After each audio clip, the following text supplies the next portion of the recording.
Opinion how. Hello and happy Lunar New Year. So, for today's special story time, we are going to be talking about the celebration of Lunar New Year. Now, Lunar New Year is celebrated throughout the world, typically by people of Chinese and South Asian descent, but people do celebrate it all over the world. I am from Vancouver, Canada. That's about as far west as you can go before you hit the Pacific Ocean. And there are lots and lots of people of Chinese and Southeastern Asian descent living there. So we always had huge Lunar New Year celebrations. The streets would be draped in red and gold. People would do the dragon dance, and there was always so much yummy food to eat. So I love Lunar New Year. So let's talk a little bit about what Lunar New Year is. Lunar New Year is a new year celebrated by people who follow a lunar calendar. So here in the West, in America, Canada, Europe, we use the Gregorian calendar. So our year ends on December 31st and starts on January the 1st. People who use the lunar calendar, their new year begins right around the second new moon of our new year.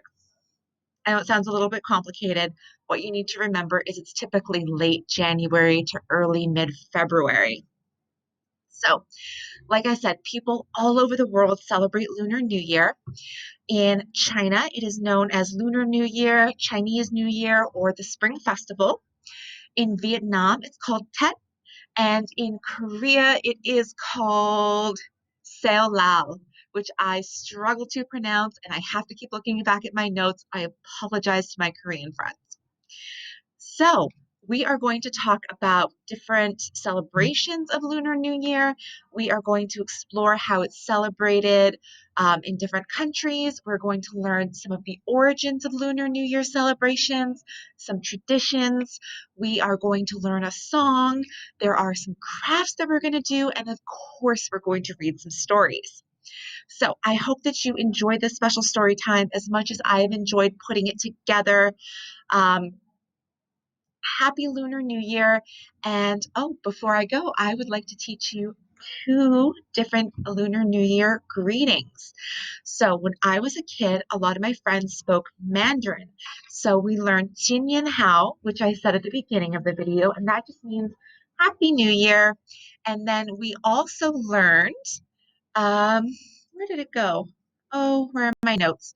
So we learned Gong Xi Fat Sai, and that technically means happiness and prosperity. We always just used to say it as an alternative to like Happy New Year. I actually had to look up what it really meant, and it means happiness and prosperity. So that is Gong Se Fat Sai. So I will put a link to some other ways to say Happy Lunar New Year in some different Asian languages.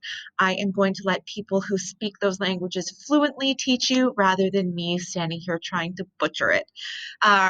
So happy Lunar New Year. I hope that you enjoyed this story time, and I wish you happiness and prosperity.